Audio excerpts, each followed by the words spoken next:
Hello and welcome to the Sales Leadership Podcast, where high-growth sales leaders share high-growth practices and tactics. The show is growing faster every single week, and I have each of you to thank for it. Thank you for listening. Thank you for sharing. Thank you for all the DMs, and please keep them coming. Your support on an ongoing way for the show is amazing, and I'm grateful for it. I love seeing the growth of the show. We've passed the 2 million download mark, and I love hearing from so many of you on how the show has been so helpful in each of your careers. And today, we got another killer guest joining that you're going to like. This is someone I'm really looking forward to chopping things up with. I'm excited and pumped to welcome Brian Will to the show.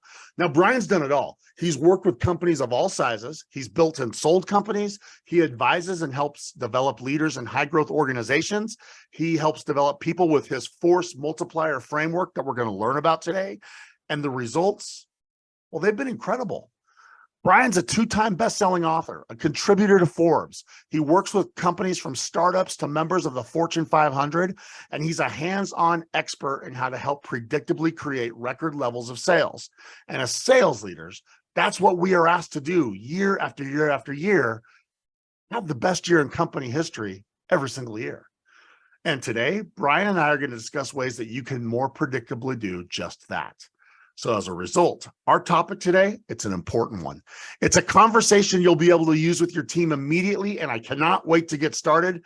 Brian, welcome to the Sales Leadership Podcast, and thank you so much for joining me. I can't believe I'm on this podcast, man. The Sales Leadership Podcast. This is awesome. I mean, I know the Jeppsen performance group, so pretty cool that you got me on here today. Thanks for having me. Thank you for being willing to join us. I'll start by, on behalf of 50,000 leaders all around the world that are listening, thank you for giving us an hour. And I can't wait, man. We're going to have a lot of fun today. Why don't you start by introducing yourself, your work, what you do for your customers at kind of a high level, like just for these listeners so they can know a little bit about why you and me are going to have such a good talk today. Yeah, my background, Rob, is 35 years in building businesses, selling businesses. I've done 2 deals we sold to venture capital, 1 deal we sold to private equity. I've consulted to Fortune 500 in sales and sales management, built sales teams in the direct-to-consumer as well as the face-to-face. My sales training systems are all over the country. We've literally sold billions of dollars. We did $1 billion in 1 year, which was the best year we did. Let's go. And today, I tell people that I took 30 years of experience in building and selling and training in the corporate world, and I brought it back down. Today, I work with entrepreneurs and what we call well-funded startups through 10 million in revenue that are looking to either rocket growth their company, stabilize where they're at and grow profitably, or figure out how they can sell their companies into the future. And as you know, everything in business is about sales. If you ain't got sales, you ain't got a company. So that's what I do. I love it. Thank you for that introduction. I'm sure we got a lot of eyebrows going up and heads tilting aside. There's going to be a lot of people that are going to like where we go. You gave us a hint, but I want to sit in it for a minute before we get in. We got 45 minutes that we're going to have a lot of fun, and it's going to go fast, Brian. You're going to hear me say at the end, I said, I can't believe how fast it went. But before we do, the hint you gave us is you said, if you don't have sales, you don't have a company. Is that the reason why you chose to emphasize sales? Is there a reason? Is there something that kind of drew you to sales as your area of emphasis? You know, it's interesting. I didn't even know I could sell. The very first company I started was landscaping. And when I got out of landscaping, I didn't know what I was going to do with my life. And somebody said, you should sell insurance. And I'm like, I am not selling insurance. That sounds terrible. And it took him 6 months to talk me into it. And I started selling insurance in the old days, which was face-to-face. And within 6 weeks, I was a #1 agent selling 50% of the production in a 15-man shop. No way. Who knew I could sell, right? Like literally, I joke, my first week, I bought 25 leads. I came back with 12 contracts. And the owner of this agency goes, you sold 12 out of 25? I was like, yeah, is that good? He goes, oh my God, that's good. We got to go to lunch. And I mean, who knew, right? It's funny, I had a conversation with my daughter, and I have no education, didn't go to college. And she said, Daddy, you must have been good at something when you were young. And I said, the hidden secret, the hidden talent I never knew I had was apparently I knew how to sell. So that's what got me into the sales game. I love it. Okay, well, we got a whole bunch of sales leaders that I can't wait to dive into. So like I've already mentioned, we have 50,000 people listening to us. And as we record this, because again, you never know when someone's going to listen to a podcast, they binge listen to these. You'd love it, Brian, these messages I get where they say, man, I'm binge listening to the Sales Leadership Podcast. So as we record this, we're in July. For a lot of people, that's like the midpoint of the year. And so if this was a sports game, we'd be saying it's halftime. We're going into the halftime locker room and we look at the score, we look at the scenario, we make some adjustments, share our observations. And that's what you are really good at. You're really good at helping companies say, how do we sell more? Let's use the sports term. How do we put more points on the board? How do we do that? Mm-hmm. And so you get to do that with a lot of people. I love that you literally have done billions, and sometimes it's been $1 billion in a year. When you're working with leadership teams, and that's who we're talking to right now is leaders, when you're starting to say, how do we add more fuel to the fire? How do we put points on board? How do we change the trajectory? Instead of a trajectory that's flat, how do we change that trajectory?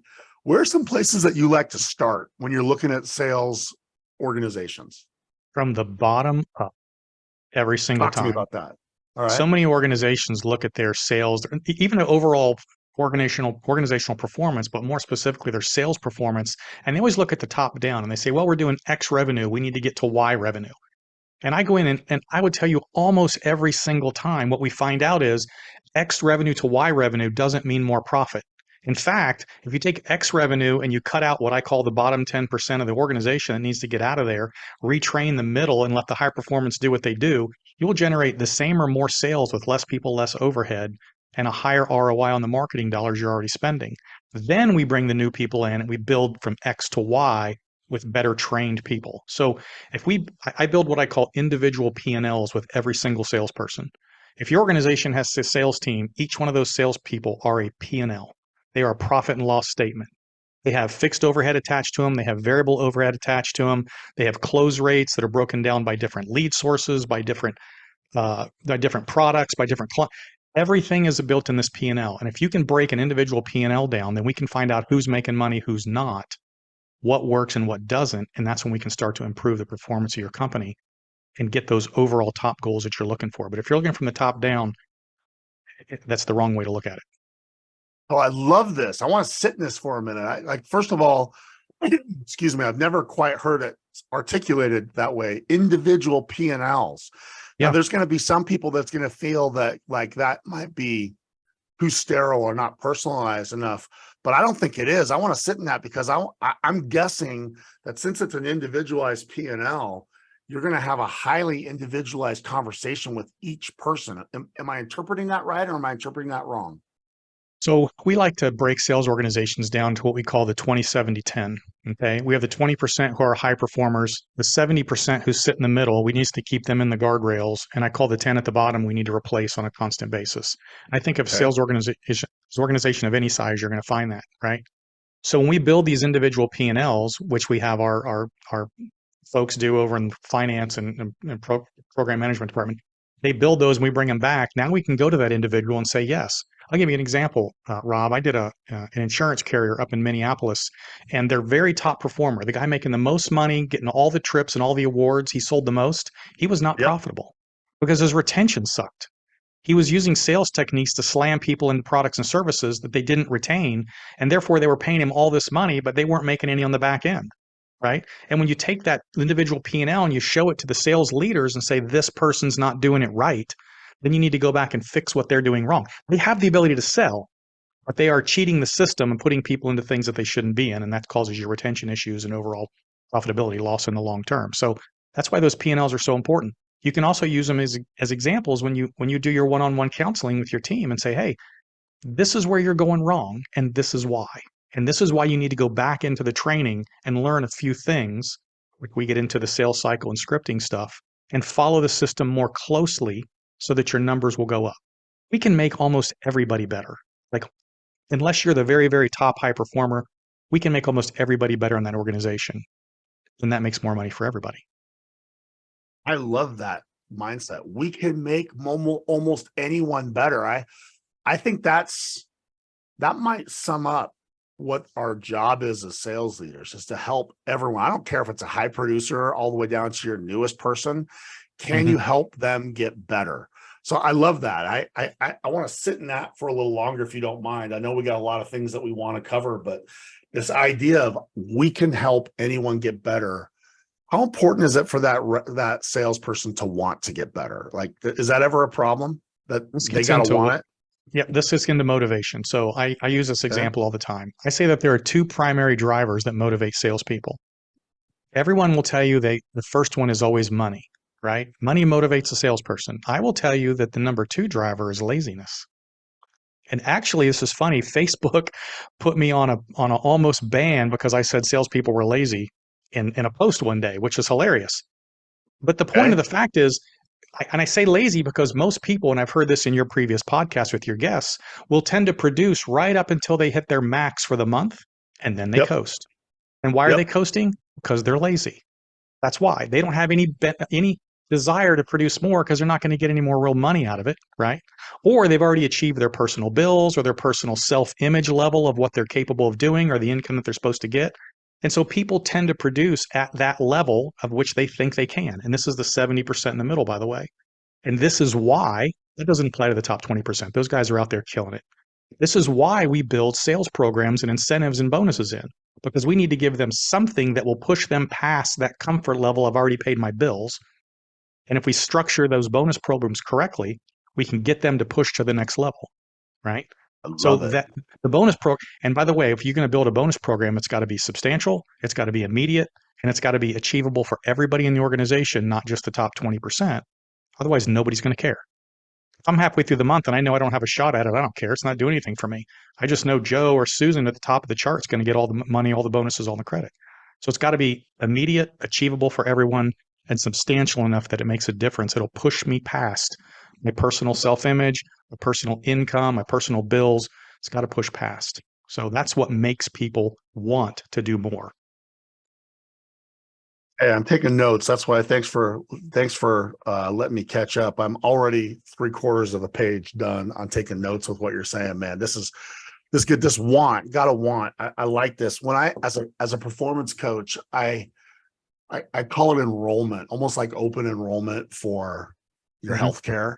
You got to have people sign up for what they want, they're chasing, what they're doing, and I like this because it's got to be meaningful. You've got to do more than have people want to just keep a job or Right. not get called out for being an underperformer, for example. And because you're right, some people say, "Hey, man, I'm hitting my goal. I'm middle of the pack, and middle of the pack means I'm not in your bottom 10%." Right. And You so know that, what? One of my best bonus programs, and I love this, right? We call yep. this the 11 o'clock Starbucks run. Okay. And we'll take the organization and at 9 or 8 in the morning, we say, all right, whoever's in the top 10 today by 10:30, free Starbucks. We're making a Starbucks run. You would be amazed how a trophy of a Starbucks walking around the office that you got for Hmm. free will motivate somebody to do a little bit more this morning. That's when I say immediate, they got to get it now. Substantial, it's got to be something that they can show off to everybody else and achievable for everyone. Yeah, even the top performers might have a bad day. All you need to do is sell one or two, whatever it is, right? So Immediate, substantial, and what achievable was the for one? everyone. And achievable for everyone. Look, I tell you, a lot of organizations, I promise you've seen this, Rob. They have a bonus at the end of the year. Right. Nobody gets excited about the bonus 11 months from now. They don't Yeah. get In excited about it. December they do. In Yeah, December, maybe yeah, even November. Yeah. yeah. Until then, it's meaningless. I am not going to push myself out of my comfort zone to do more than I think I need to in January if there's no benefit to me until December. It's pointless. And yet people think, oh, we're going to send you to Italy. Nobody cares in January. Not going to help. So I love everything you're saying right now, Brian. It makes me think of something that I want to ask you. Okay. So do you see that some organizations misunderstand motivation? Because you have a very specific and I like your understanding of motivation. I asked you about do they gotta want it? You said like that fast. Oh, you're talking about motivation. I know motivation is one of the levers, but I personally think some leaders misunderstand how motivation works. Do you ever see that that's misunderstood sometimes? Absolutely, because they don't understand how a sales force works. We teach salespeople the human nature, the psychology behind why customers do or don't buy. That has to apply to the sales leadership to understand why their sales team is or is not producing. And I gave you one right there. If they're building a program not understanding that 12 months from now is too far out, then they're not understanding the human nature of the salesperson that's out there trying to push that product. It's got to be immediate, it's got to be substantial, and everybody has to be able to achieve it. That's just a psychology point that the leadership team needs to understand. You'd be surprised how many people don't get that. And so as a result, if I'm going to extend what you just said, those things backfire. Best laid plans will backfire, and they're left scratching their heads. So as we record this at halftime, I want to like turn this into a little bit of a so what. If you have people that may have plateaued, or maybe you feel like there's more in the tank, or maybe they didn't get where we want them to get, one of the places to look is, are we using motivation the right way? Is that a fair lens to look through? Show me an organization, and I will typically show you one that the same top producers go on the same trips, get the same bonuses every year. Every year, the same folks are there. Everybody in the organization knows it, and therefore nobody else is going to try. I know I can't outproduce Susan. She's going to be tops and get the trip and get the bonus and get the award. So there's no point in me pushing. That's just a psychology point that the leadership needs to understand. You've got to make these things immediate and achievable for everyone and substantial enough that they'll change their behavior. That's just so, it's so powerful. If you understand that, it can change that 70% in the middle who only produce to their self-limit, their own self-worth, right? It'll make them do one more. Ed Milet says one more, right? I love that. That's gold. This whole discussion, we'll turn this into a video for Sales Leadership United. This is a good one. That's a great nugget as we're here at halftime. Revisit how you use motivation. Revisit that. Because understand your sales team. Yeah. Because it doesn't have to be an expensive fix. That's probably a fix you can make pretty quickly if you want to, I'm guessing, right? Starbucks run at 11 o'clock. How much does that cost? I mean, these can be small little things. You got a big blinky board, Susan, number one in the first, whatever. I don't know what it is. Email. I used to send out emails with a picture of Mike Myers going $1 million, right? Because we had $1 million a day goal in this organization we were doing over in Portland. And then I put the top people in there each day. So it's got to be something that people can be like, yeah, I was on the board yesterday. I may not be the tops in the organization, but I was on the board. There's something about that idea. I love that immediacy of, I made the Starbucks run. Do you also find that unexpected rewards help with motivation? Is that something that you see, that like when you give people something that they weren't necessarily planning on, does that ever play into the mix? Sorry to go off topic, but I'm interested in that. I would probably say that if you're giving them an unexpected reward, then they weren't pushed past their comfort zone to get it. So it didn't really probably get you what you were thinking. You're now rewarding somebody for abnormal behavior as opposed to specific, I'm pushing myself forward behavior, if that makes sense. If I just randomly sell too much today, that's abnormal. I got an award, but I wasn't trying. Where I know if I do 3 tomorrow or 1 tomorrow or X number of dollars tomorrow, that I get this. That's something that I pushed for as opposed to something I didn't know was coming. So that's my random answer. Well, it's a random question. Let me focus the question. What I was really saying, I should have said it better, is like maybe sometimes you say, hey, Brian comes up to me and says, Rob, just so you know, I see you, man. I catch you doing it right. Like something that recognizes doing it right. I don't know. Do you ever do anything like that, or do you? Recognition is huge. Okay. Starbucks is not about money. It's about recognition. And I keep using the Starbucks. It's an example, right? It doesn't have to be that, but it's a recognition award. I got my Starbucks. You don't have one. Let's go. All right. So you say you start from the bottom up, and I liked how you did that. The idea of the individual P&L, love that nugget. Genius. I think we could probably have a whole episode on that. I think you've given us any final things on that individual P&L. You tied a little motivation into that. Any if you wanted to give any pointers to 50,000 sales leaders about this concept of the individual P&L in a way that doesn't make it too sterile, any thoughts that you'd give before we move on to our next kind of conversation? Those individual P&Ls need to be managed on a weekly basis, and they need to be used in order. So again, we're back to this immediateness, right? Your individual P&Ls are done weekly so that you can always be on top of who's performing and who's not, who's declining or who's accelerating. If they're accelerating, they get that immediate recognition we talked about. If they're declining, they need to have a chat. You don't want to wait a month, find out that Joe has been failing over the past 4 straight weeks. I want to know from week 1 to 2 to 3 to 4 what's going on so that I can make corrections immediately along the way. If every week that Joe doesn't perform, your ROI on your marketing dollars is getting crushed.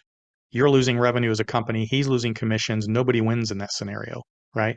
So I need to make immediate corrections within the organization.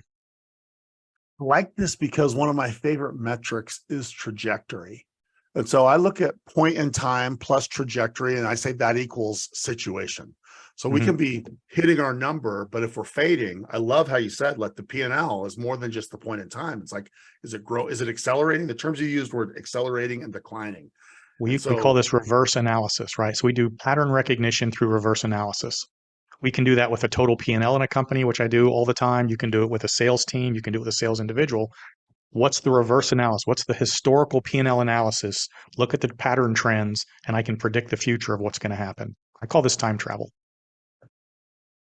I love it. Time travel. I want to be a time traveler. Let's get into the Brian Will hot tub time machine, right? Hey, man. Hey, Joe, I can see what has happened the last 3 weeks in a row. Therefore, I can tell you what's going to happen next week and the week after that if you continue on the path you're on. So we need to change what's happening today to reverse that time, that pattern that is happening in your sales. And it's easy to do if you can catch it, right? And if you build the P&Ls, by the way, I don't care how big your organization is. If you have 100 salespeople in the organization, you just stack them in order of top to bottom, and then I start focusing on the bottom 10. I don't need to worry about the guys at the top or the ladies at the top. I want to worry about the folks at the bottom or the folks that are in the wrong trend. And that's who I focus on to make my overall organization better. Well, you just gave me a way of framing this, what we're going to talk about now, and the rest of a sales leadership superpower is the ability to have time travel. Yes. That's something that if we're like superheroes, one of our superpowers should be we are time travelers, because you want to give them that clarity that if you do these things, you're going to change your trajectory, and trajectory will absolutely predict where you will land, right? Yes, 100%. It just needs you, as I said, you got to do those P&Ls in a timely enough manner that you have a predictable pattern that you can look at. A month is too long. I do them every week. Which is why if you do it the right way, I will have some people that are listening saying, oh, weekly is going to be micromanagement. I can hear them saying it, but not if you do it the right way. You're doing it because you're a time traveler. This is about micro awareness, not micromanagement. We want to be aware of where the trajectory is taking us. Yes. Am I interpreting it the right way? So if I looked at the last 30 days trajectory and I see that John is headed in a downward trend, and I'm only, by the way, focusing on that bottom 10 or 20%. So I don't have to worry about the entire organization. I'm worrying about the folks that are costing me money today. Then I could go back and look at the month before and see what happened with John then. And the month before, I really need to do that. So if micromanagement is not, I'm looking at this week, last month, the month before, that's just smart. I'm sorry, but if you're not managing John's future projected sales, profits, or losses, then what are you doing as a sales leader? What are you doing? That's a You're tough right. statement. No, I like that. That's another good one. If you're not doing that, what are you doing?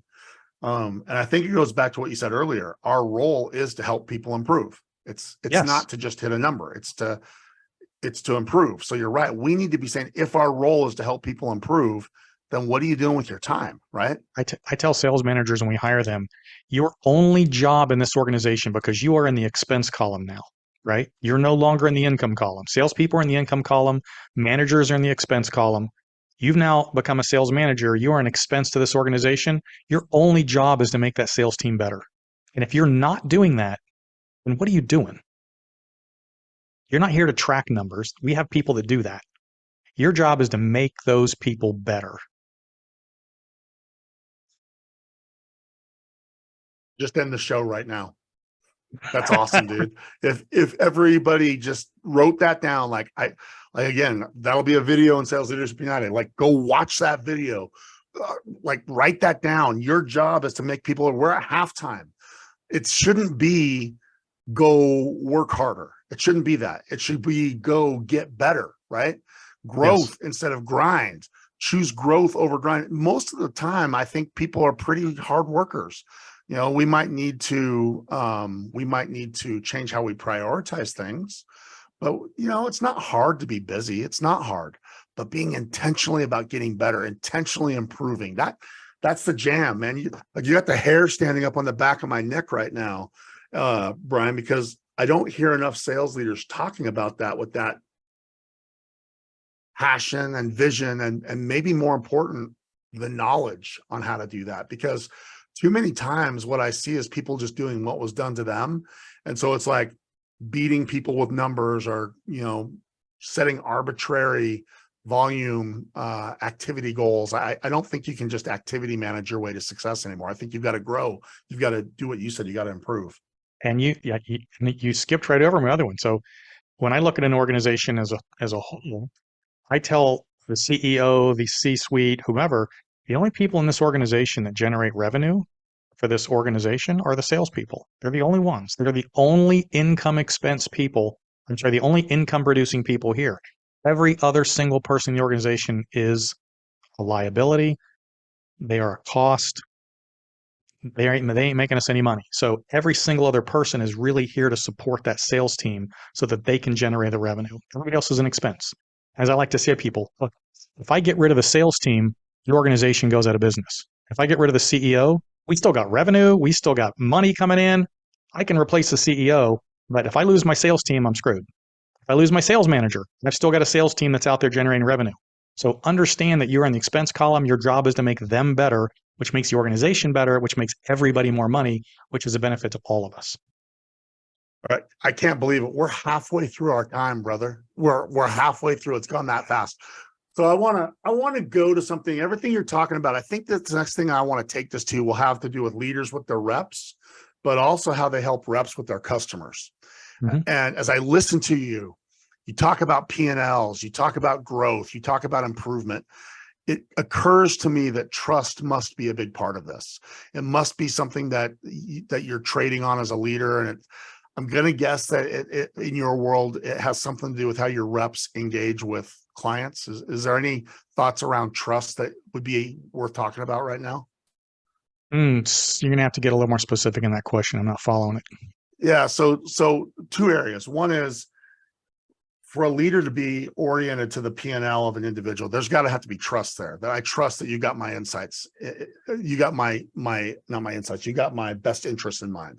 But the other side is your reps are also talking to customers, and there's going to be a wall that's there. That's like, if you're trying to sell me something, I don't know how much I trust you.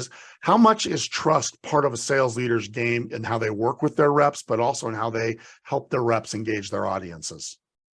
The sales leader's job, as we said before, is to help that salesperson become better at doing their job and selling more product, whatever the product or service is. The salesperson's job, and I call this the five keys to the magic of being a master closer, right? Okay. The 5 keys are: you must make the client like you. You must make the client trust you. They must think that you're looking out for their best interests. You must come across as a professional. And you do all of those things by making a connection, right? That's how the whole ball game starts. That trust that you're talking about is what we call the first objection in every sales cycle. Every product, every service, every sales cycle, every salesperson, every client, the minute you lay eyes on that client and they lay eyes on you, the minute you talk to them on a telephone, we call this the wall of mistrust immediately jumps up between you and the client. Immediately. Because as we know, people don't like salespeople, right? And it's not that they don't like them. In the absence of a relationship, right? Yeah. It's not that they don't like them. They're great people. They have parties on the weekend. They coach Little League. They're great. But when you put that sales hat on, you immediately become distrustful. That wall of mistrust goes up between you and the client because people are afraid of salespeople. They're afraid of being sold. Nobody wants to be sold something that's overpriced or they don't want. They're afraid of the unknown. They don't know if you have some magic voodoo sales technique you're going to use to make them do something they don't want to do. So they're afraid of the unknown and they're afraid of being sold, right? So your job as a salesperson is to understand that. That is the first objection you need to overcome, which is why I call it the psychology of sales and negotiation. That's my book, right? Understand that they have a wall of mistrust and your job is to bring that wall down. If you never bring that wall down, then your entire sales process, your entire sales cycle, you're going to be fighting. You're trying to go around the wall, over the wall, under the wall, as opposed to trying to bring the dang wall down. So we need to teach salespeople how to create some level of trust. As a sales leader, you need to teach your salespeople how to get your salespeople to get to the customer, to get that wall of mistrust down, right? And we do this through scripting. We do it through a proper sales cycle. We do it through proper scripting. We use psychology and human nature and understanding what we're doing. And we start to bring that wall down. And when you bring that wall of mistrust down, they'll start to get the likability. They'll start to think you are professional. If you say and do the right things, they'll think you're looking out for their best interest. You do all this in the fact finding stage by making a connection. It's a whole 5 chapters of the book, by the way. Well, we'll for sure make sure that people have access to the book. We'll have a link to that in our show notes for sure. Um, I know I'm excited to learn about how to bring that wall down. That's such a good visual, Brian. Like that wall, we're going to bring that wall Yep. down. It's not, I'm going to give you a tool to scale that wall. That's why you see me Nope. sitting in this. I want our leaders to think about that. I don't want to give you a ladder. That's not what I'm going to give you. I'm going to give you a pack of C4 that's going to blow that wall up in a way that makes everyone happy, not in a terroristic way or anything like that, right? You just got to understand the walls there and figure out how to get it down, right? And I have certain scripting we use to start to bring that wall down. Sometimes it's specific to the product or service. So yeah, you got to start bringing that wall of mistrust down. Otherwise, they're going to have their dukes up, wanting to fight you the whole time. And so let's sit in that wall of mistrust for a second, because you're right. And I think that maybe the wall is made bigger than it's ever been recently because there's so much noise out there, right? There's so many bad salespeople. Like, yeah, I mean, I don't like to call anyone out, and I'm not going to. And but most salespeople, frankly, just are still in the volume game. They're like, more dials, more emails, more whatever. If we just throw more on the top, more will come out the bottom. And I don't think that that's the case. And so if you can teach people like how to bring that wall down, I would imagine that that makes people different in the way they sell, not just in what they sell. I got to tell you, I'll tell you 2 quick stories. Please. I called a very large organization that's out there all over the internet, and they're big into multifamily, whatever, and they have these coaching programs. And one of their salespeople called me, and he said, "Are you interested in our coaching program?" And I said, "Yeah, I am. Can you tell me about it?" He goes, "What's your pain point?" I said, "My pain point? I don't have a pain point. I'm asking you about your coaching program." "Well, what problem are we trying to solve?" And I said, "Listen, I want you to stop with the cheesy sales lines. Stop with this nonsense and just have a conversation with me, right? If you want to be a master salesperson, learn to have a conversation. Don't use cheesy sales lines, because I recognize cheesy sales lines right out of the gate." He couldn't get over it. He did it like 2 more times and I hung up on him, right? You want to be a master closer? Stop with the cheesy sales lines. And I use this other example. When I went to buy a car, you've been to a car lot, Rob, right? Yep. I call it Skippy the lot stalker. He's the car salesman, right? Okay. So everybody knows when they walk on the car lot that they don't trust the car salesman when he's walking across the lot at them. Everybody knows that. They got their dukes up, the wall of mistrust. They're ready to battle. They don't think this person's looking out for their best interests. I tell you, the first time I went and bought a Mercedes, I drove onto the lot. I walked around. I was waiting for the guy to come out. He never did. Finally, I had a question, and I walked into the dealership. I walked in the front door, and the guy was in his office, and he points at me. He goes, "Hey, man, can I help you?" And I said, "Yeah, I need some information." He goes, "Hey, come in my office." He goes, "Sit on my giant overstuffed leather couch. Can I get you a coffee?" And I was like, "Sure." And he's like, "So Okay. tell me what you're looking for." Like, it was a completely different sales cycle when the guy just sat down and had a conversation with me, talked to me about why I wanted a Mercedes. Is this a step up for me? Do I have kids? And I ended up buying a car from the guy. That's a professional salesperson, not cheesy sales lines. I'll put the cheese away. Let me ask you another question now. I love this. You're making me think about stuff that I haven't thought about for a long time, Brian. So thank you for being patient with me as I process what you say, and then I try to go one step deeper. So I bet you that salesperson that was trying to sell you coaching, first of all, he was stupid. Like, if you're going to sell like a really good salesperson, you better be a good salesperson yourself, because we don't Yes. put up with it. Like this girl that I'm dating is always laughing at me saying, "You are mean to salespeople for someone who coaches." I'm like, I'm not mean. I just don't waste my time. Right. So, Right. Exactly. I bet that rep that was giving you all the cheese, all that cheddar that he was serving up to you, I bet he didn't think it was cheese. So That's is what he there was like trained to do. yeah. So is there like a self-assessment that you might say to all these leaders, like, leaders, you may be training people to do cheese. Is there like a cheese test that you have in your mind that you could share with 50,000 people? Sorry that I can't help but ask it, because I bet you No. that guy that was trained thought he was doing it right. Yeah, because that's what he's been trained to do. And I will tell you something else. It probably works enough that he makes money, but he's never going to be a professional master salesperson that can create wealth in a lifetime of anything you want in life, right? You're always going to be the cheesy salesperson down there. And that's why we have a high turnover in the sales force and sales organizations, because we're trying to teach the cheese as opposed to trying to teach people how to be better salespeople. If you're creating a bad experience for the customer, then your salesperson is going to get burned out. You're never going to sell what you can possibly sell. The organization will never make the amount of money it can make because you're not building a professional, credible sales organization. All right. So I got 50,000 listeners that I hope they're leaning back like I am right now, putting my hands behind my head. And I'm like, okay, what kind of cheese am I serving up right now? Right. It better not be the stinky cheese. And so I think that's a really healthy thing to, again, it's halftime. We should look and say, like, we should be observing. We should be having observable moments. Like, you're right. It may work often enough that you can make some money, but in the world of growth instead of grind, can we get a less offensive blend of cheese on the charcuterie board, right? We got to teach salespeople two things: active listening and connection responses. Okay. And this is how we stop being cheesy. Active listening. You know how many salespeople aren't listening to the client? They're just repeating the next thing they think they're supposed to say in the sales process. Well, now I have to say this. Now I have to say that. Now I have to talk about this.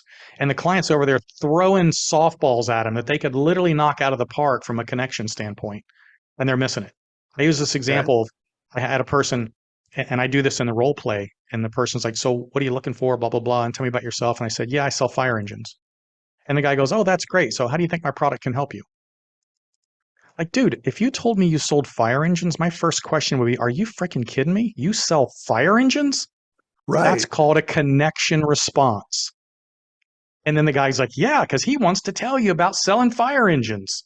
And now you're starting to make a connection, which makes him like you, which makes him trust you, which makes him think you're all the 5 keys of magic just by active listening. Listen to what they're telling you and giving a connection type response. You're from the Midwest? So am I. You in the military? So am I. You like to fish? So do I. Those are all true statements. I'm not making that up. You know, there's a million things if you actively listen that you can make that connection with the client. And when people, by the way, here's another psychology of people, they will tell you things they want you to react to because they're proud of it. They're proud of it. And if you don't, then they will start to dismiss you as not listening, because how could this guy not be listening to what I just told him? Like, I'm going to space with SpaceX in 2025. It's a balloon. Are you really? That goes, see, you responded. Are you really? That's exactly what that is. Yes, that's a connection response. Are you really? That's amazing. Yeah, we're going to, it's a 2-hour trip up to 100,000 feet, 2 hours across the panhandle of Florida, 2 hours down, you splash down in the ocean. You tell somebody that and they don't react, and I'm thinking, that's the coolest thing I've ever heard. There's no way you, that's my point of active listening and connection response, right? You have to, and we do this in role play. I do this in role play over and over and over and over with organizations. And if you can get people into that active listening connection response, then they will start to make the connection with the clients, which keys the last 4, like, trust, professional, looking out for best interests. What a great it's not hard. segment. What a great segment. The anti-cheese segment. I've never had the cheese discussion on the podcast. 5 years. This is the first time we're talking about the anti-cheese. And I will never look at a piece of cheese ever the same ever again because of you, my friend. This was How many great. times have you heard psychologists say people are more interested in telling you what they have to say next than listening to what you're telling them now? And that's what salespeople do. They're more interested in trying to continue to sell you than make that connection with you. And that's the difference between a cheeseball salesperson and a professional.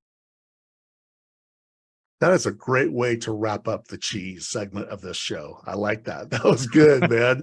Brad, you're fun. We're gonna have to have you come back again. You're gonna have to become one of our people that people look forward to seeing around too with Brian. We're down to our last, call it 10 minutes. And I want to talk about something that I'm really excited because you're an expert in this, and it's something that people have really benefited. And I feel like we would be letting our listeners down if we didn't at least broach the subject. And just this, you're a negotiations expert. One of the things you told me that makes negotiations go way smoother is when you overcome objections before they even start. Correct. Can we go into that little discussion and then we'll start to wrap things up? So the very first objection we already talked about, right? You need to understand the first objection is that people don't like salespeople. Not that they don't like you. It's this, they don't trust you. They don't want to get sold and they're afraid of you. So that is what we call a psychological objection that you need to understand as a salesperson before you ever get started. Secondarily, whatever product or service you're selling, I'm willing to bet you that you get the same 4 or 5 objections almost every time, right? Hmm. It's price, it's timing, it's whatever it is, right? Too many salespeople build a sales cycle about pitching their product, going for the close, and then trying to overcome objections. And tell you, if you're overcoming objections at the end of your sales cycle, you've already lost your client. Will you You say need to that figure, again? I want that loud and clear for everyone. Will you please say that again? if you are overcoming objections at the end of the sales cycle, you have already lost your client. That is a fact. Not 100% of the time, but for the most part. That's the difference between somebody who will sell some and somebody who's going to, make a crap load of money because they're really, really good. So if we know that the same objections come up 80% of the time, then what we do is we build a sales cycle around those objections and we move through them using positive affirmation statements all through the fact finding so that by the time we get to the actual presentation slash close, we've already overcome those. They're not coming back up. They're going to have to come up with something new, but they're not giving me those. Okay.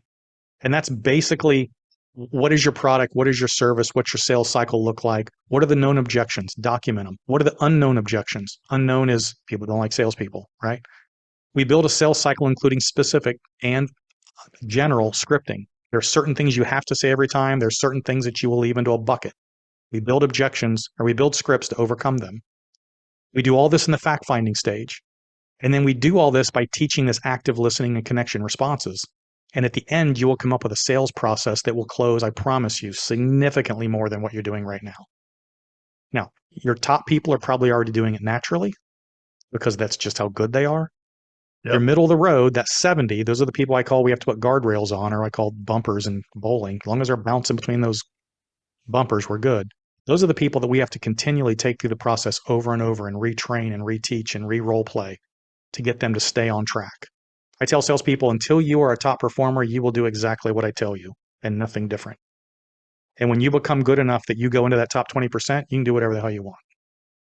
Hmm. I like it. When you work with companies and they want to hire you for the purpose of negotiation, does that give you like an insight that they probably are waiting to the end because they think the negotiation is this final dance? Is that like an insight? Again, we're at halftime. Yeah. Putting points on the board is a really good thing to talk about in halftime. And hmm I think the 2 easiest ways to put points on the board, I'd be interested if you disagree. If you do, we can still be friends. There's lots of ways. For me, it's improve your winning rate. Like I'd hmm rather win a higher percentage of time in my current number of at bats rather than say I got to go get double the number of at bats. The Right. other is get more for every sale, whether it's pricing or solving additional problems. But pricing slash I'm going to add one. hey, give it to me. Give I'm it to going to me. add one. Give it I'm to going me. to add one. And it's one of the most important ones I think a sales organization needs to learn. And that's Let's go. understand what a no is. Because if you understand what a no is, then you will not waste your salesperson's, your organization's time dealing with somebody who's not going to buy. And that will allow you to move on to the next client who will buy. And your sales will naturally go up without losing your close ratios. Too many salespeople fool themselves into thinking they have something they don't. And they waste a tremendous amount of time on people or organizations that we're not going to buy instead of getting rid of them and moving on to the next one. Now, there's a happy median you need to find, and we do this by taking our top salespeople, looking at close ratios, our bottom looking at close ratios, and we come up with a median, and we say, as long as you're within this bucket in your close ratio, that's where you need to be. Now, if I can teach you what a no is, and you stop fooling yourself because you're going to be busy instead of productive by talking or doing things that aren't actually helping, that allows you to move through the process faster, and everybody makes more money. As long as you stay within that close ratio, everybody wins. A good way to finish that. Anything you add for that? Objections, negotiations, or spending time in the right places? Build your personal P&Ls and manage them weekly. And all All these right. things will become relevant. It's like a puzzle. It'll just be right there in front of you. You can see it plain as day. All right. So I want to give you some time to let people know how to get a hold of you, connect with you, get resources. We're going to put some links in the show notes that will introduce your tools and your books and different resources you have for leaders. And then I'm going to give you kind of a few minutes to put a bow on everything we've talked about. So let's start with you. How do they get more of you? How do they get your books? How do they find more of what you have to offer? You're really you got a wealth of things to share with people. How do they tap into that? So I have a website. It's www.brianwillmedia.com. brianwillmedia.com. My books are on there, my podcast, my guest appearances, my coaching programs are on there. Pretty much everything, my contact information, everything you ever wanted to know is on www.brianwillmedia.com. That's easy. Are you on LinkedIn as well? Every social media page, all the links are on that website. They're on there? Okay, great. Yep. Great. It's the Force MM. The Force MM on pretty much any social media platform is me. So our listeners will have links to all of those things, and we're excited to put those there. And my advice to every one of the listeners is go see what Brian has to offer. Go subscribe to his podcast, go check out his resources. I can tell you, I'm going to be getting a hold of your books. In fact, I can't wait to learn more about this master closer conversation and anything we can do to remove the cheese. You got my interest now for sure, brother. So let's take the last couple of minutes here. This has been a really great conversation, better than I thought. Time's up faster than I thought, just like I told you it would be. You got a lot of people listening. They're in every industry. They're in tech, and they're in finance, and they're in manufacturing, and there's some consumer. They're everywhere, and they're in every country. Any final thoughts to a whole bunch of sales leaders that right now you've probably blown their mind a little bit? And we've talked about start at the bottom, and we've talked about all of these things that like any one of them could have been a whole show. Any final thoughts that you'd give a bunch of people before we sign off? Yeah, and I'm going to use an example here that's a general business example and then apply it back to the sales organization. And I always like to use the example of Apple, right? Apple's one of the largest companies in the world, and the guy that runs Apple is named Tim Cook. Tim Cook runs one of the most profitable, largest organizations on the earth, right? Tim Cook has a board of directors, and that board of directors comes in every quarter and they listen to Tim, tell him all about all the issues with Apple. They give him advice, which he takes and he uses to make Apple go forward. That board of directors also hires a personal coach, an executive coach for Tim Cook. I know who's a friend of that person. So Tim Cook needs a personal coach as well as a board of directors to help him make better decisions to run Apple. Now think of your sales organization, right? What makes you think that you don't need somebody like the Jeppsen Performance Group or a sales coach to come in and help you as a leader and/or help your organization get better at what they do? Coaching, mentoring, advisory services, I'm telling you, it will make you better. Y'all need to use it. Wow, what a great finish. Thank you. Thank you so much, Brian. What a great episode. I can't wait to read more of what you got to offer. His name is Brian Will. He believes that we can help anyone improve that wants to. And if we want to as leaders, we can add the ability to be a time traveler to our leadership superpowers. And whatever you do, he helps leaders take the cheese off the table in the sales process. My advice, follow this guy. My advice, listen to his shows, read his books, but most important, implement these ideas, because you can make the second half better than the first half with only a few small changes. And Brian has given you an amazing blueprint. Brian, thank you so much for joining us. I hope that you continue to have wild success. On behalf of 50,000 listeners all around the world, thank you for an hour of your time. And as I say to everyone, happy selling, brother. Thanks, Rob. I appreciate it.